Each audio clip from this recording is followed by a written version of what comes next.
Então agora eu vou falar um pouco sobre a governabilidade pública. Voltando aqui para a tela. A governabilidade pública. Primeira coisa, eu tenho que ter uma administração capacitada. Eu tenho que ter um modelo original de governo. É o que o Décio Bonamici propõe para a gente. Quando ele esteve à frente da nossa prefeitura, nós tivemos um arranque de desenvolvimento que ficou parado no tempo. Então esse modelo original de buscar esse arranque de novo é o que nós estamos propondo agora. Então esse modelo original de governo que nós trouxemos a cidade a um nível de desenvolvimento favorável, satisfatório, é a nossa proposta, é o nosso modelo original de governo. Eu tenho que ter um quadro legal dentro do meu governo, ou seja, um jurídico bem estruturado, bem informado, capacitado e principalmente disposto a estar trabalhando e dividindo, somando com a equipe, dividindo o seu conhecimento, somando a equipe, um jurídico que trabalhe firme e com responsabilidade, um quadro de pessoal, principalmente com autonomia de serviço. Chefe de setor sem autonomia de serviço não funciona. A governabilidade, a administração pública fica falha, fica a desejar. Participação da sociedade. Pretendemos com a nossa visão de governo buscar uma participação da sociedade. Trazer a sociedade, de que maneira? De diferentes meios que agora, a partir do esclarecimento para frente, eu vou citar algumas ideias, alguma forma de visão que eu tenho, que dá para a gente colocar a sociedade em contato direto com a administração pública.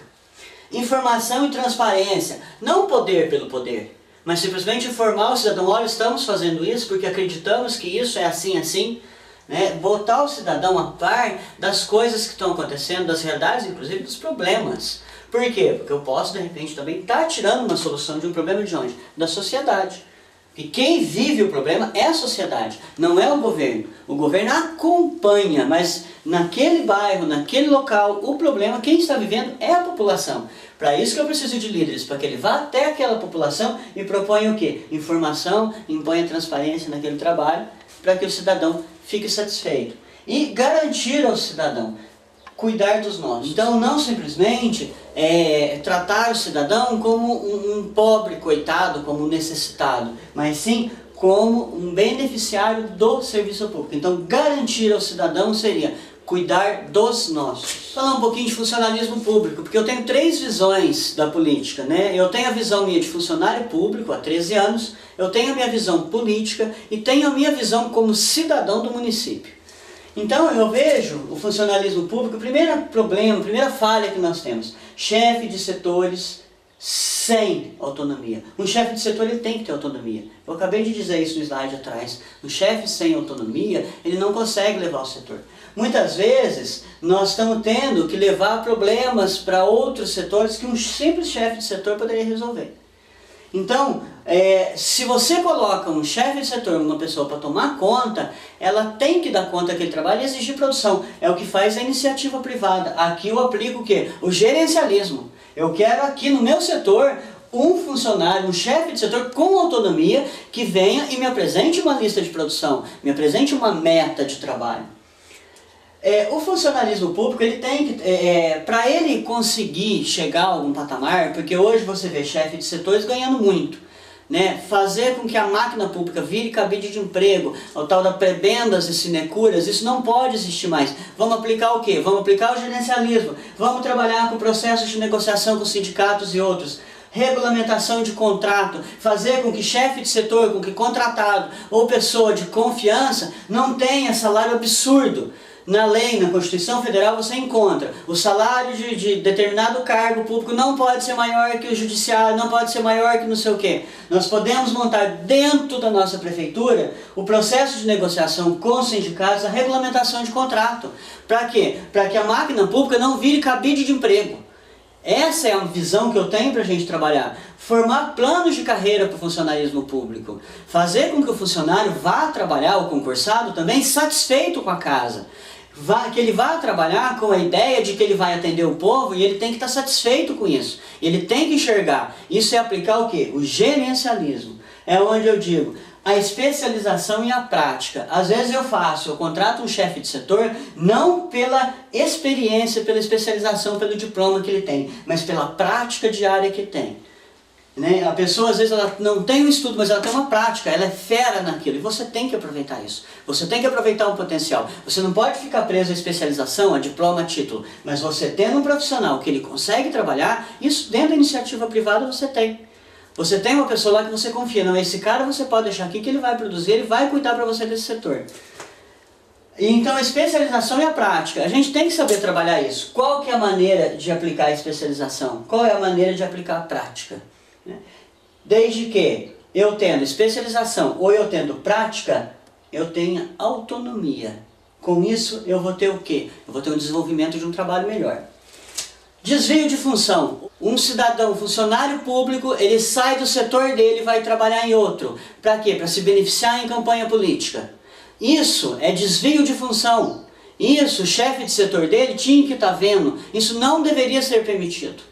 Devemos sim negociar com os sindicatos, devemos negociar com o prefeito para que o cidadão fique na sua função, ele não tem desvio, porque se ele está saindo do setor dele para ir ser motorista, é porque há vaga de motorista. Temos que abrir vaga para motorista então.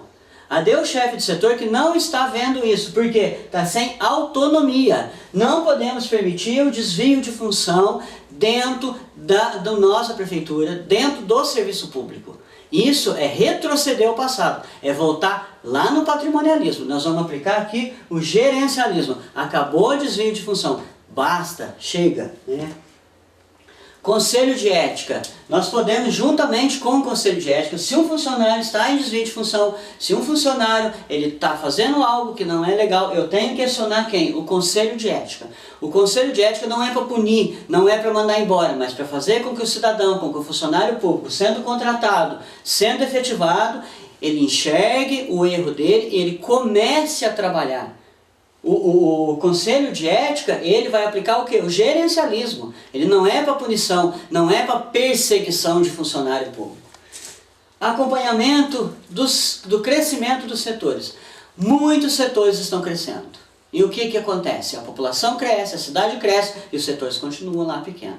Então nós precisamos acompanhar esse crescimento. Aonde está a falha? Eu tenho que ir lá no funcionalismo público, lá no setor, chamar o chefe de setor que tem autonomia para me falar o que aquele setor está precisando, aonde está barrando o crescimento daquele setor. É máquina, é pessoal, o que eu posso fazer, qual o meio, qual o caminho de desenvolver esse setor, fazer com que isso deslanche. Esse crescimento não está sendo acompanhado. Hoje eu tenho filas, por que eu tenho filas? Será que não é o setor que está sobrecarregado? Quando você quiser falar sobre qualquer problema do funcionalismo público, existe a Constituição Federal. No título 3, o capítulo 7, ele fala sobre todo o serviço público. Ele fala sobre desvio de função, ele especifica muito bem a impessoalidade. Eu não posso usar máquina pública, eu como funcionário público, usar máquina pública para me beneficiar. Porque se eu sou um funcionário que saio da minha função e vou carregar doente para ganhar voto, você acha que eu como vereador, eu vou dar conta de trabalhar para todo mundo ou eu vou querer viver de favor para poder ganhar a eleição?